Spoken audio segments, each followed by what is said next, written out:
የዓለማችን እጅግ ግዙፍ አናኮንዳ ነው። በግዝፈቱ የትኛው ምድራችን ላይ ያለ የእባብ ዝርያ አይወዳደረውም። ለመሆኑ ይህ አናኮንዳ የት ነው የሚገኘው? እንዴትስ ይህንን አናኮንዳ ሊያገኙ ቻሉ? እስከ መጨረሻው ተከታተሉ።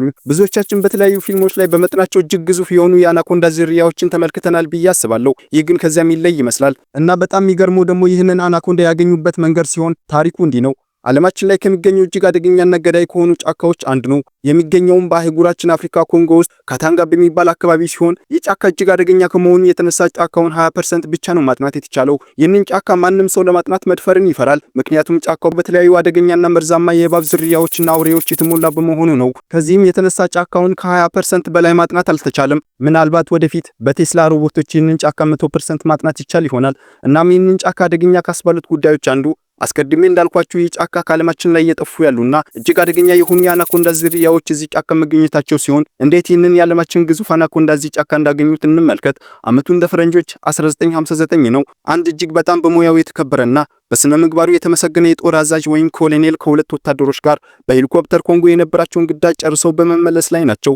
የኮሎኔሉ ስምም ሬሚ ቫን ሊርድ ይባላል። በቀላሉ ታሪኩን ጎግል ላይ ቢግ ኮንጎ ስኔክ ብትሉ ታገኙታላችሁ። እናም ይህ ኮሎኔል ከሁለት ወታደሮች ጋር በሄሊኮፕተር ኮንጎ የነበራቸውን ግዳጅ ፈጽሞ በመመለስ ላይ ያሉ ነው ይህ ነገር የገጠማቸው። ነገሩ እንዲህ ነው። እኚህ ወታደሮች ሀገር ሰላም ነው ብለው ኮንጎ የነበራቸውን ግዳጃቸውን ጨርሰው እንደተለመደው በሄሊኮፕተራቸው ከምድር ያላቸውን ከፍታ ጠብቀው በመመለስ ላይ ናቸው። እናም አይናቸው ሳይወድ በግድ ምድር ላይ አንድ እንግዳ ነገር ይመለከታል። እንደሚታወቀው ፕሌን ሆነ የትኛውም ሄሊኮፕተር ከምድር ከፍ ባለ ቁጥር ምድር ላይ ያሉ ነገሮች ከእይታ ውጪ የሆኑ እንደሚሄዱ ግልጽ ነው።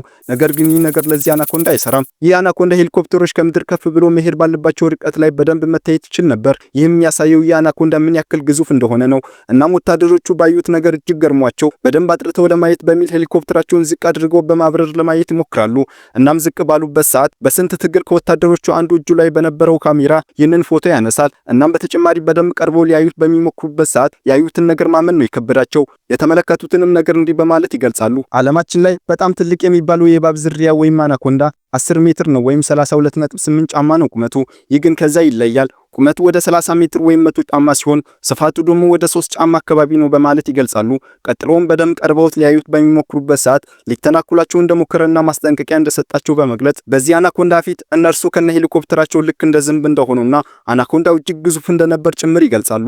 እናም እነዚህ ወታደሮች ያኔ ለምስክርነት እንዲሆናቸው ያነሱት ፎቶ አሁን ላይ በየሚዲያው መነጋገሪያ ሆኖ በመገኘቱ የአካባቢና ተፈጥሮ አጥኚዎች የዚህን ፎቶ ትክክለኛነት ለማረጋገጥ ፎቶውን ያጠኑታል። እናም ፎቶ በትክክል በዚያ ወቅት እንደተነሳና ትክክለኛ እንደሆነ ሊያረጋግጡ ችለዋል። እናም አሁን ላይ ይህ አናኮንዳ በዚህ ጫካ ይኑር አይኑር ለማረጋገጥ ጥረቶች እየተደረጉ ይገኛል ማለት ነው። ለአጥኚዎች መልካም እድልን ተመኘው። ምክንያቱም እዚህ ጫካ ገብቶ በህይወት መውጣት እጅግ ከባድ ስለሆነ እናንተም ኮሜንት ላይ መልካም እድል በማለት ምኞታችሁን መግለጽ ትችላላችሁ። ከተመቻችሁ ለዚህ ቻናል አዲስ ይሆናችሁ ሳብስክራይብ እና ላይክ በማድረግ ቤተሰብ መሆን እንዳይረሳ።